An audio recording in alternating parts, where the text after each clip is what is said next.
couverture du tome 1.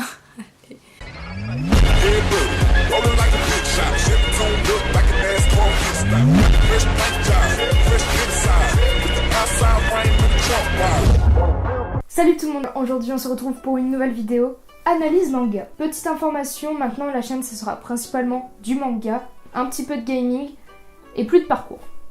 Et plus de cinéma. Voilà, le message est passé, on peut commencer. Le manga que je vais vous présenter aujourd'hui se nomme Hubelblatt. Hubelblatt est un manga heroic fantasy créé par Etaruji Shiono aux éditions Square Enix au Japon et aux éditions Kiyun pour la France. C'est un manga aventure et heroic fantasy paru en 2005 au Japon et en 2007 pour la France. Le manga a gagné le prix Seinen à la Japan Expo de 2008, ce qui n'est franchement pas dégueu. Donc voici le personnage principal nommé Koinzel. Il me fait un peu penser à un Link un peu dark. Je sais pas ce que vous en pensez, mais je trouve la couverture simple, certes, mais super efficace. Moi, perso, ça m'a donné direct envie de le lire. J'ai même pas lu la 4ème de couverture et j'ai acheté le manga. Ne faites pas ça, hein, ça... Une deux fois, je suis tombée sur des mangas de merde, putain.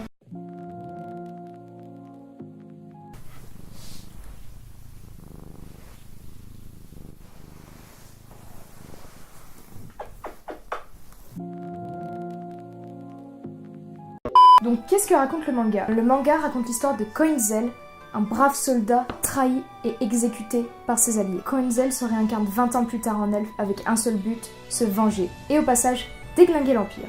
Oui, après avoir lu le premier tome, ça m'a direct envie de continuer. Et ça tombe bien, j'avais acheté les 3 premiers tomes. Le premier tome est bon et donne envie de lire la suite, qui au passage est plutôt bonne. Au niveau des dessins, je vous mettrai quelques planches. Voilà, c'est magnifique, on va pas se mentir. Il y a peu de décors d'arrière-plan, certes, mais le peu qu'il y en a, c'est magnifique. Juste attention, si vous voulez acheter le tome 1, ne l'achetez pas.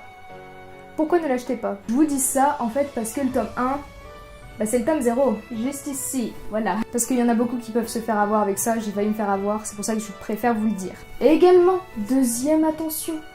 Bon, je ne pense pas que ce sera le cas, mais je vous le dis quand même. Si vous êtes facilement choqué par des images explicites, que ce soit du sexe ou du sang, d'être coupé, parce que Dieu sait qu'il y en a dans ce manga, bah évitez, parce que c'est vraiment, il n'y a que ça, quasiment dans le manga, des scènes explicites. Franchement, si vous cherchez un manga un peu atypique, dans l'air du temps, achetez Hubelblatt.